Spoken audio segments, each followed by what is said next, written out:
I normally don't use this for this, but it'll work. Here, nice flat surface, and there's the maker's mark.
Oops.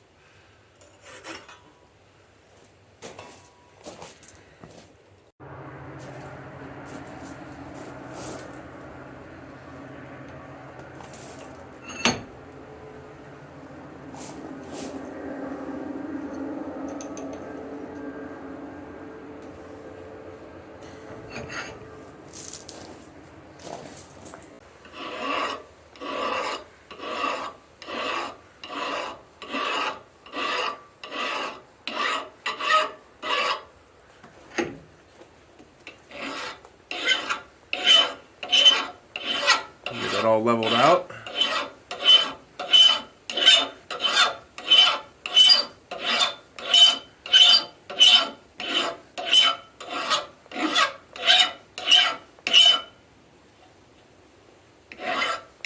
Almost.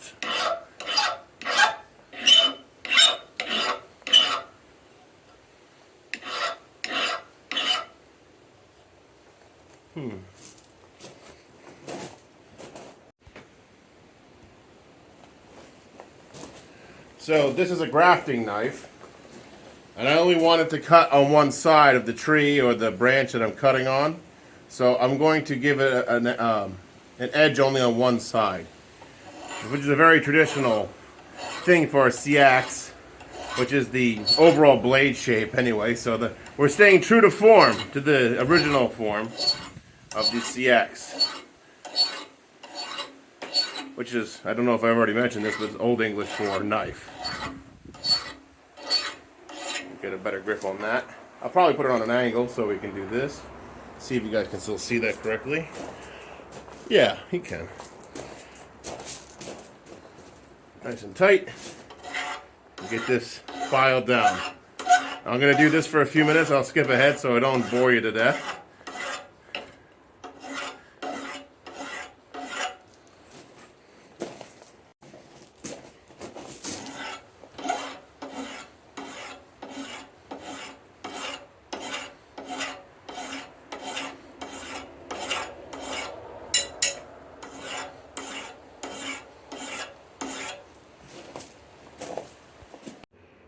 Here we have the one side draw filed on, and the other side is just flat.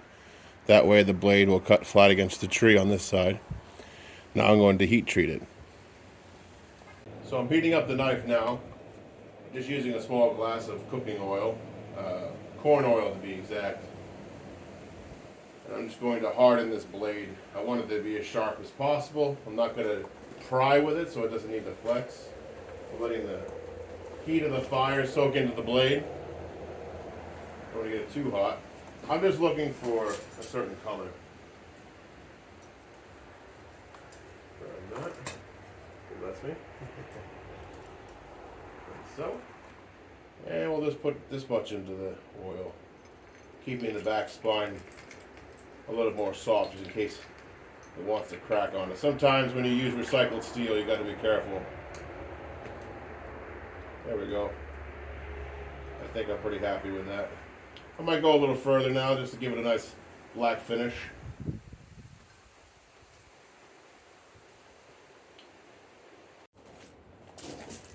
Now I'm just going to size the hole hot, like so. Very nice.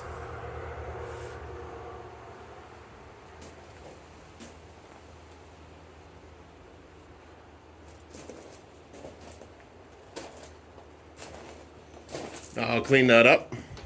So it's that time again to mix up epoxy. That's my next step. Just a little bit, don't need a whole lot. We're gonna set it into the handle here. It's already been set. We've already got the knife ready. We've prepared the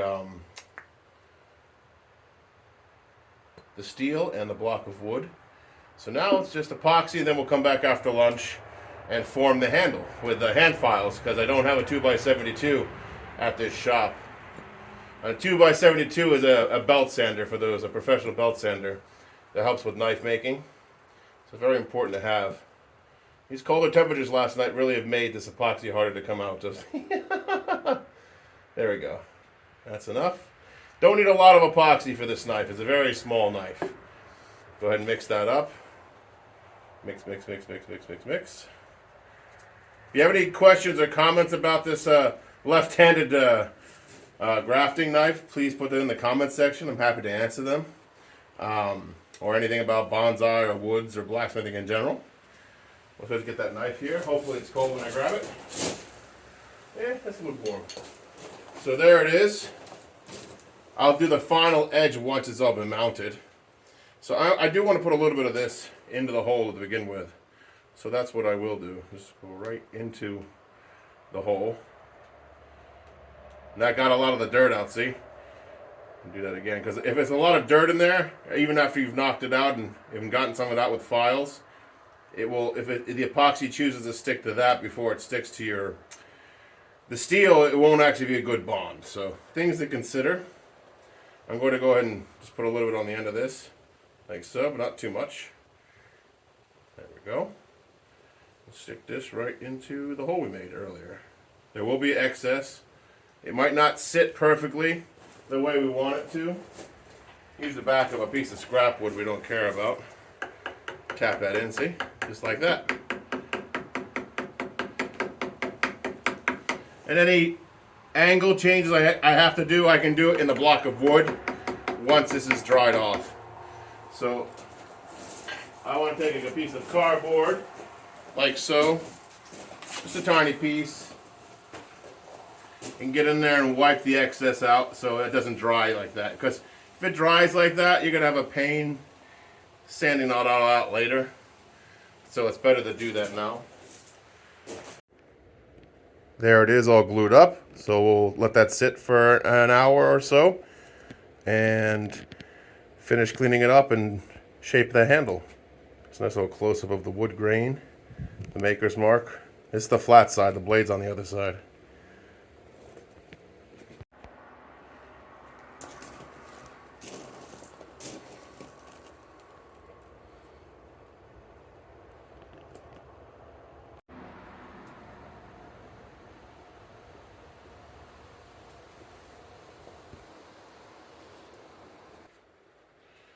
Alright, so I've taken the liberty to start rough shaping the block of Purple Heartwood. I've helped profile it down. As you can see, the purple sawdust everywhere. You definitely know you've been working this wood. So what I've done is I'm trying to make it symmetrical and balance the material where the hole was, because I didn't measure that. I just kind of shaped the material around the blade. I'm almost exactly where I want it to be, and then I can sand this down and oil it, and then I'm going to and file the blade. So let's get that part started. Where am I at next? Alright, let's go here. Try to not scratch up the blade too much. I'm going to use this file here. Wasn't very good on wood. I mean on metal, so a little bit better on wood.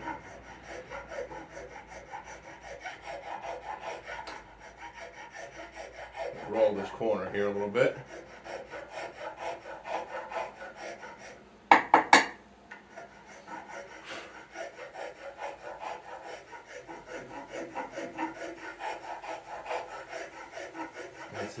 I've already put about 40 minutes into rough shaping that block. I'll give you a close-up on that. So that's what that looks like currently. Try to keep it focused for you.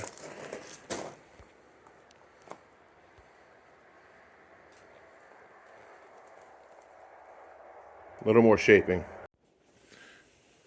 Alright, so this is the bottom of the handle. So I'm going to take the half round file, rasp this out a little bit the way I want it.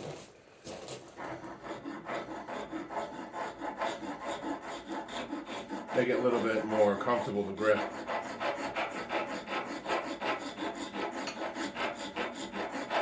Once I hit it with a rasp, I'm going to hit it with a finer file, and then I'll hit it with sandpaper.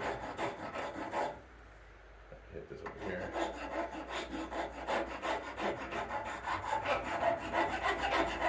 Get that up there. I'll keep that the way it is for the most part. Then the half round will be here.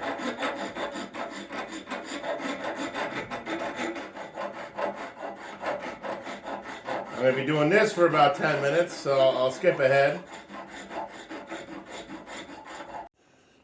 So I had to take a moment to light the lantern. It's getting dark again. But it's alright, we're getting very close to finishing. We'll be finished this episode for sure. Just going to take a sanding block here and sand my edge a little bit better on my grafting knife. I'm not going to really polish up here too much. I'm just going to let the brute de forge and oil finish take over.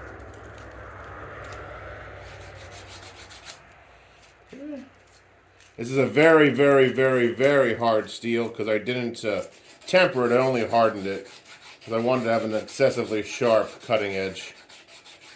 Again, grafting, right? You want a nice sharp edge for grafting. That's what I'm trying to achieve. But this, I probably have to put this to a whetstone, so I'm not going to get the full sharpness here. Not tonight. Alright, so I'm going to do this on the one, again, this is only sharpened on one side to get a one-sided cut, which is better for a graft. So after I've gotten this cleaned up, I'm going to go show you me sanding the handle and oil that up and show you the finished product. Let's keep going. So that's what the sanded blade edge looks like. The rest has still got that oil residue from the hardening process. I could shine that up, and I may afterwards, but that also protects it to some small extent from oxidation of the rusty kind.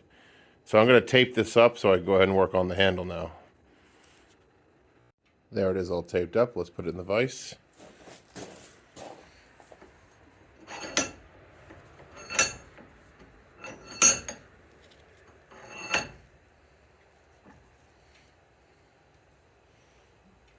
All right, let's get the sanding. So initially I'm just going to take this 120 sandpaper and give it a quick going over. I could use something rougher, but all I have is 120, so we'll make that do. I'll just skip ahead a little bit so you don't have to watch the whole process. You master woodworkers out there know 120 is going to be a little longer of a process. Alright. But I did a lot of it with the file, so I'm not that worried. This will make this look a lot better than what they probably would have had in the 8th century anyway. Because let's be real, this knife looks like an Anglo Saxon paring knife if you didn't know if I made it for grafting trees and such. This is coming along nicely. This is sanding up beautifully. Now the Purple Heartwood's from a tree in South America. The name escapes me at the moment. It's from Mato Grosso, which is a state in Brazil. It's very common there.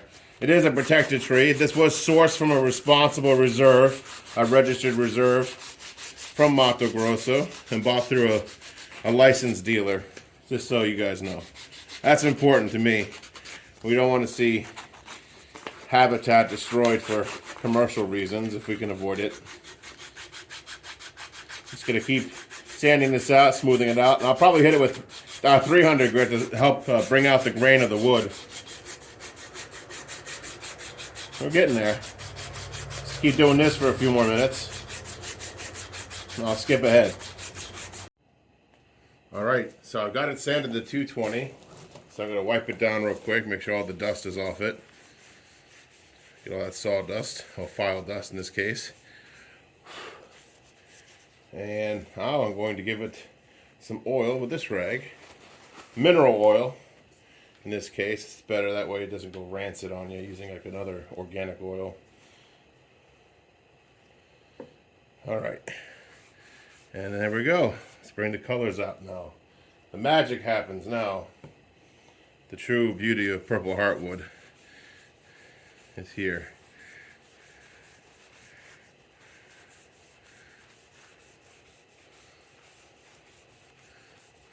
Get some more oil on that. I'll give you guys a close-up of 360 of that. Of course, the blade still got this oil oxidation on it, so that's not going to look so good. But the black and red might have a good contrast. There we go. Get that all covered. There we go. All done. Close that up. I'm going to spill that everywhere. Been there, done that. Alright, I could probably get some more sanding done on this. Make that cleaner on this handle so you can see some imperfections there. Can also sand the oiled oxidized area of the knife. Got some tape still on there. But yeah, I gotta put a whetstone on this edge and this will be ready for grafting. Let me know if you guys think this is also be a good paring knife, an Anglo Saxon paring knife. It's a little seax. But it's also, like I said, it's got the traditional one-sided angle on that blade. That way it's gonna, when you go cut against the wood, you'll have a nice flat cut on the tree side or the branch side. I also wanted to mention this roxinho also literally means purple in Portuguese is the name of this wood in Brazil. And I sourced this myself personally. I do have a shop in Brazil, so that's why I can attest to the source of this material. And if you have any questions about that material, please ask it in the comment section. I'm happy to let you know how it works and how it grows and all the above. Alright, I couldn't resist. I polished the blade a little bit so you can see the maker's mark a little easier. Right there. That's the other side. There's the edge side. There's a little closer view of the grain.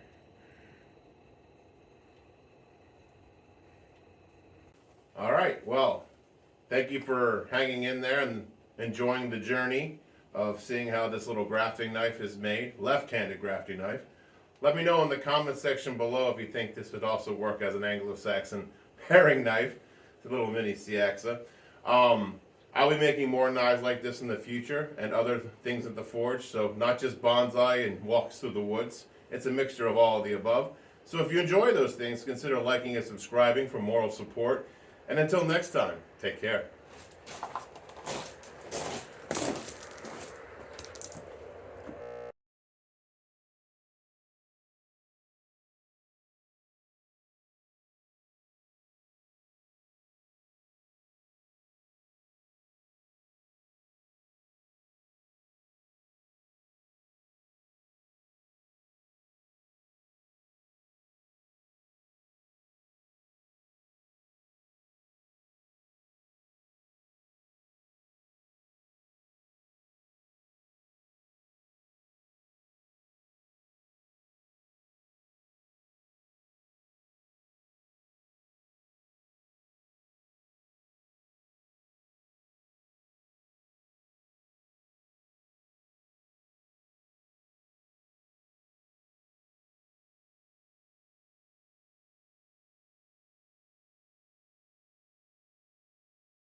Alright, I couldn't resist. I polished the blade a little bit so you can see the maker's mark a little easier. Right there. That's the other side. There's the edge side. There's a little closer view of the grain.